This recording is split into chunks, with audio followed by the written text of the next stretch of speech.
Timing बड़ी important है और नरेंद्र मोदी जो तकरीबन जीत चुके हैं इलेक्शन से पहले ही वो और वजीर आजम बन जाएंगे, उनको बहुत फायदा होगा। पाकिस्तान में घुस के मारेंगे। Rajnath Singh reacts to India's link to targeted killings. वो नहीं डर रहा, खुल के बोल रहा है।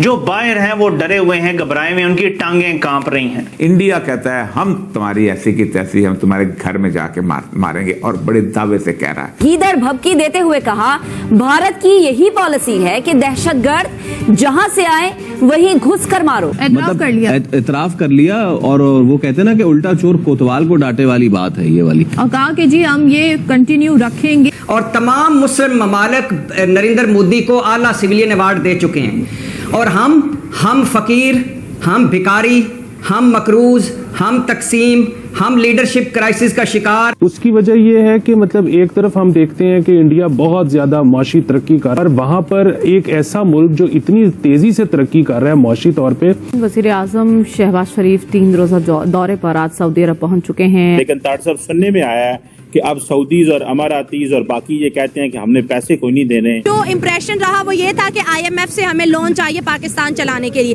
सर आज अगर हम बात करें, इंडिया का जो फॉरेक्स रिजर्व्स है 640 जो है बिलियन डॉलर को क्रॉस कर गया, और पाकिस्तान के पास सिर्फ 7 बिलियन डॉलर्स हैं।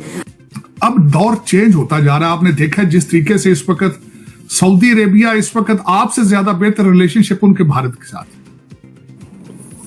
क्योंकि वो भारत को उभरता एक रीजनल पावर देख रहे हैं। क्योंकि इस वक्त दुनिया में जितने भी कंट्रीज हैं, जो डेवलप्ड कंट्रीज हैं, उनका ग्रोथ रेट किसी का भी 8 नहीं है। पूरा सर्कमस्टांसेस चेंज हो चुका है, और भारत ने भी बड़ा सेफ प्ले कार्ड खेले हैं।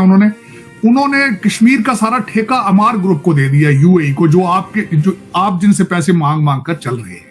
चीन हो, वो आप US को ले ले, यूरोपियन कंट्रीज को ले ले, या जापान को ले ले, सब बिल्कुल इससे पीछे और नीचे है। और 2 रोज पहले बरतानवी अखबार द गार्डियन की रिपोर्ट ने भारतीय वजीर आजम नरेंद्र मोदी की इंतखाबी मुहिम को मजीद ईंधन फराम करने का काम किया है। द इकोनॉमिस्ट ने अपने तज्ज़िये में कहा कि मोदी ताकतवर वजीर आजम मौशी तरक्की के साथ उसके एजेंडे में हिंदू पॉपुलिज्म सर फहरिस्त है। इकोनॉमिस्ट ने इस खदशे का भी इजहार किया है कि जनूबी और शमाली ब्लॉक की तकसीम और इंडिया के टुकड़े होने का इम्कान भी है। इतनी हेरा फेरी। हम लाते हैं टॉक शोज और अनलिमिटेड एंटरटेनमेंट सिर्फ YouTube पर। अगर आपने अभी तक हमारा चैनल सब्सक्राइब नहीं किया तो अभी सब्सक्राइब करें और बेल आइकॉन को क्लिक करके हमारी लेटेस्ट वीडियोस के बारे में अपडेट जानें। जी देखिए, पहली बात तो ये कि बिल्कुल आपने ठीक कहा कि ये टाइमिंग बड़ी इंपॉर्टेंट है, और नरेंद्र मोदी जो तकरीबन जीत चुके हैं इलेक्शन से पहले ही वो और वजीर आजम बन जाएंगे, उनको बहुत फायदा होगा। दूसरी बात यह है कि वॉल स्ट्रीट जर्नल एक अमेरिकी अखबार है, उसने एक स्टोरी छपी थी कि पूरी दुनिया में रा का नेटवर्क है और रा को किसी भी मुल्क में कत्लो गारत की मुकम्मल इजाज़त है, और RSS का भारत, नरेंद्र मोदी का भारत, हिंदुत्व का भारत, और भारत के अंदर नरेंद्र मोदी की इंतहा पसंदी हो या भारत के बाहर रा की कार्रवाइयाँ हो जो गुंडे और कातिलों की एजेंसी अब बन चुकी है, वो भी आपके सामने है। लेकिन क्या वजह है? अभी गार्डियन की अखबार की खबर भी आई थी कि क्या कुछ रा कर रहा है, लेकिन क्या वजह, क्यों नहीं हो रहा? क्यों भारत के खिलाफ कोई कार्रवाई नहीं हो रही? वजह उसकी ये है कि ये दुनिया जज्बात की नहीं है, मरियम मफादात की दुनिया है। भारत बहुत बड़ी एक मंडी है, मार्केट है। भारत नई मुआशी हकीकत है, वो चांद पर पहुंच चुका है। अमेरिका और चीन आपस में मुत्तफिक नहीं लेकिन भारत पर मुत्तफिक हैं। ईरान और सऊदी अरब आपस में मुत्तफिक नहीं लेकिन भारत पर मुत्तफिक हैं। UAE जहां से हमारे यहाँ वो कार्रवाई, वो जो गार्डियन अखबार की खबर के मुताबिक राह कार्रवाई करता है, वो तीसरा बड़ा पार्टनर है।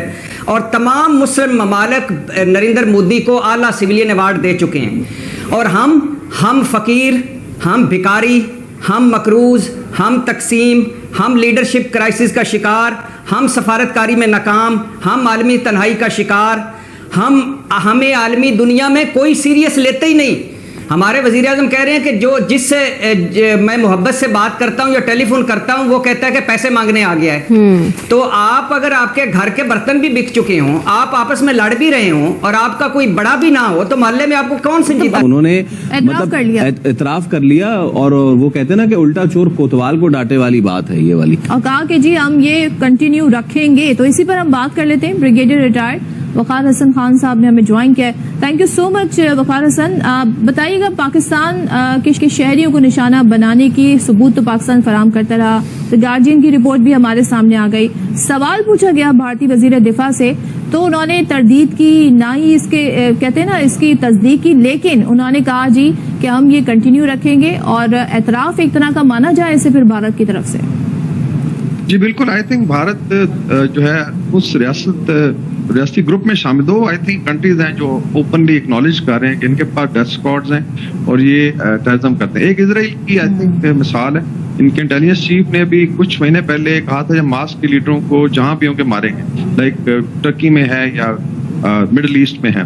और अभी आई है फर्स्ट टाइम मैंने देखा है कि इवन अमेरिका जिनके पास इस तरह की एबिलिटी है कभी भी स्टेट एक्नॉलेज नहीं करती। तो इसका मतलब है कि भारत अपने आप को प्लेस कर रहा है उस कैटेगरी में जो इजराइल की है, इलाके का वो एक रोग स्टेट है, और ऊपर जो इनकी गवर्नमेंट है उधर नेतन्याहू है जो बेसिकली जायनिस्ट है, इधर ये आरएसएस के गुंडे बैठे हुए हैं। तो एक तो ये है। दूसरा, राजनाथ सिंह को आई थिंक बड़ा अच्छा जवाब दिया। इसको मैं जनरली राज नॉट सिंह कहता हूँ, काम करने का कुछ नहीं करते। चाइना इनके साथ किया, कोई 2500 स्क्वायर किलोमीटर लिया, कुछ नहीं कर सके। फिर अभिनंदन का बड़ा क्लियर है कि उसमें जिस तरह जासिफ साहब ने जिक्र किया, और I think it is linked to elections also, because अगले महीने ही आई थिंक इलेक्शन शुरू हो जाएंगे शायद इस महीने के मिड के बाद। तो उसमें मोदी को एक स्पेस चाहिए होती है, that is always anti Pakistan. लेकिन आई थिंक सीरियस कंसर्न ये है कि आपने कनाडा में किया, कैनेडियन शहरियों को मारा, आपने यूएस में अटेम्प्ट की गुरबचन सिंह पन्नू को असैसिनेट करने के लिए, और एक और यूके में सिख एक्टिविस्ट से अवतार सिंह खंडा उनका मर्डर हुआ। यानी कि ये बात सिर्फ बयानात की हद तक नहीं है, ये बाकायदा अमली तौर पे भी हुआ है। इलेक्शन की मुहिम में सिर्फ ये बातें ही नहीं हो रही हैं, ये किया भी है ना, इसका तो यही मतलब है। जी सदर, बिल्कुल। पाकिस्तान का अगर आप देखें पिछली 2 दहाइयों से ऑलमोस्ट ये आई थिंक हाईलाइट भी करता रहा। पूछ थे शर्मन शेख में, फिर अभिनंदन का केस हुआ, which took to international court of justice, फिर आ जाते हैं जो पुलवामा के बाद हुआ। तो हमारे पास तो इसके सबूत रहे हैं। समा जो पाकिस्तान की आवाज सुनी जाती थी, अब इन्होंने वेस्ट में टारगेट करना शुरू किया, स्पेशली नॉर्थ अमेरिका और यूरोप में, तो वहां फिर कान खड़े थे। इस तरीके से इनको रोका नहीं जाता। भाटी साहब, क्या स्ट्रेटेजी होनी चाहिए हमारी, फिर हमने कैसे मुकाबला करना दुनिया का भी और भारत का भी? ऐसे तो नहीं हो सकता कि मुकाबला के पहले आला हजरत Bilawal Bhutto Prince charming, Prince under training वजीर खारजा हों और 56 मुल्क भुगता चुके हैं और कुछ भी ना उधर हो। जयशंकर जिसका 37 साल तजर्बा हो, और अब वजीर खजाना इसहाक डार वजीर खारजा हों, इन्होंने क्या तीर मारना है? आपने इतना बड़ा मुहाज इसहाक डार के हवाले कर दिया जो आजकल निजकारी कमेटी की सरबराही करने जा रहे थे। कभी ऐसा मजाकिस्तान बना है कोई? कशकोलिस्तान, ऊपर से मजाकिस्तान, ऊपर से तजादिस्तान, ऊपर से तकसीमिस्तान। अपने घरों की सफ़ें दुरुस्त करें, एक पेज पे आएँ और कम अज़ कम अपना कोई अब शहबाज शरीफ ने क्या आलमी सतह पे आपको तीर मारने हैं? क्या उस तीर मार लेगा शहबाज शरीफ? कुछ भी नहीं मारेगा भाई। आप लीडरशिप क्राइसिस का शिकार हैं, आपको दुनिया में कोई सीरियस नहीं लेता है। देखें, 2020 से उन्होंने 20 दफा पाकिस्तान के अंदर आके लोगों को मारा, उनके एजेंट्स ने या उनके बंदों ने, रॉ के जो उनकी इंटेलिजेंस ऑर्गेनाइजेशन है। उसी वक्त आपको याद होगा शहजाद साहब कि पाकिस्तान की फॉरेन ऑफिस ने एक डोसिए इशू किया था, इंडियन स्टेट टेररिज्म जो डिस्टेबलाइज कर रही है पाकिस्तान में, और उसमें कहा गया था, ये नवंबर 2020 को इशू हुआ था, कि 21 ट्रेनिंग कैंप हैं रॉ के पाकिस्तान मुखालिफ उन लोगों के जो पाकिस्तान में वो उनके ईमा पर काम करते हैं, और उसमें एक सीपैक के खिलाफ सेल बना है जिसमें 700 लोगों को ट्रेन किया जा रहा है, $60 मिलियन दिए जा रहे हैं। ये डॉसिए 95 सफ़े का है, उसकी कॉपी मेरे पास पड़ी है। तो ये एक मुनज़्ज़म पॉलिसी का हिस्सा है। लेकिन मुझे दुख ये है कि उनकी तो वाज़ेह पॉलिसी है पाकिस्तान की तरफ, हमारी पॉलिसी को वाज़ेह नहीं रही। माजी में भी देखा कि हमारे स्ट्रेटेजिक क्लैरिटी नहीं, हमने उम्मीद लगाई रखी कि मोदी इलेक्शन जीतेगा तो कुछ करेगा, तो आपको याद है वो ट्वीट्स भी आई। फिर आपको याद होगा कि माजी में जो माजी की मिलिट्री एस्टेब्लिशमेंट थी, उन्होंने कहा कि जी अब हिंदुस्तान कश्मीर भी डिस्कस करेगा, सारा करेगा। हालांकि उन्होंने सिर्फ सीज फायर की बात की। तो हमें भी चाहिए कि कुछ अब ठोस इकदाम करें और संजीदा इंतकाम करें जो सस्टेन कर सकें। ये जो गपशप बयानात, ये बात नहीं है, और ये बड़ी सीरियस बात है। तो आपको ये वीडियो कैसा लगा कमेंट बॉक्स में जरूर लिखिए। इस वीडियो को लाइक कीजिए, शेयर कीजिए, सब्सक्राइब करना ना भूलिए आपके चैनल EFC.Z को। तो मिलते हैं अगली वीडियो में। जय हिंद।